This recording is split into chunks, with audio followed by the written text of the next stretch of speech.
శ్రీకృష్ణుడి మరణ రహస్యం. కురుక్షేత్ర యుద్ధం తర్వాత శ్రీకృష్ణుడు ఎలా మరణించాడు అనేది ఇప్పుడు ఈ వీడియోలో మనం తెలుసుకుందాం. 18 రోజుల పాటు జరిగిన కురుక్షేత్ర మహాసంగ్రామంలో యోధులు అందరూ మరణించారు. కౌరవులు అందరూ మరణించి కుప్పులు తిప్పలుగా పడి ఉండడం చూసిన గాంధారి తట్టుకోలేక తన కుమారుల అందరి మరణానికి కారణమైన శ్రీకృష్ణుడు, యాదవ వంశం కూడా ఇలానే నాశనం అవ్వుగాక అని శపించింది. కౌరవులపై విజయం సాధించినటువంటి పాండవులు హస్తినాపురాన్ని పరిపాలిస్తుండగా శ్రీకృష్ణుడు ద్వారకని పరిపాలిస్తూ తన అష్టభార్యలతో సంతోషంగా ఉంటాడు.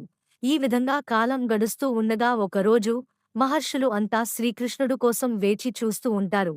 ఆ సమయంలో శ్రీకృష్ణుడు కొడుకు అయినటువంటి శాంబుడు వారిని ఆట పట్టించాలి అని ఆడవేషంగా మారి గర్భవతిగా ఉన్నట్టు నటిస్తూ తన కడుపులో ఉన్నది ఆడబిడ్డ మగ బిడ్డ చెప్పండి అని నమస్కరిస్తాడు.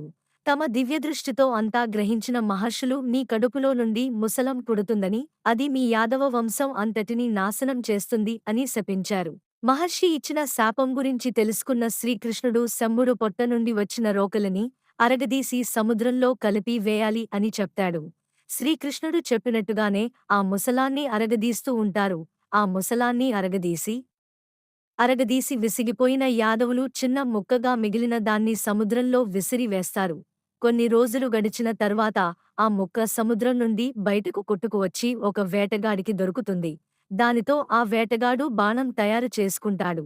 తన అవతారం సమాప్తం అవ్వడానికి సమయం ఆసన్నమైంది అని భావించిన శ్రీకృష్ణుడు తన అస్త్రశస్త్రాలనే ఉపయోగించి ఒక చెట్టు కింద విశ్రాంతి తీసుకుంటూ ఉంటాడు. శ్రీకృష్ణుడు ద్వారకను వదిలివచ్చిన వెంటనే ఆ ద్వారక కొంచెం కొంచెంగా సముద్ర గర్భంలో కలవడం జరుగుతుంది.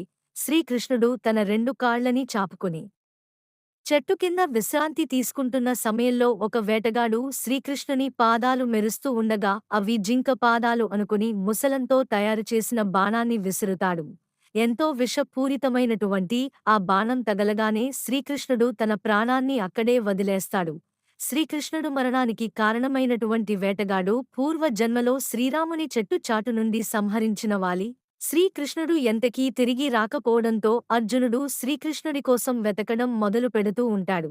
చెట్టు కింద మరణించి ఉన్న శ్రీకృష్ణుని చూసి ఎంతో రోదిస్తూ తన రథసారథితో కలిసి శ్రీకృష్ణుని దహన సంస్కారాలు అక్కడే నిర్వహించి తిరిగి వస్తాడు.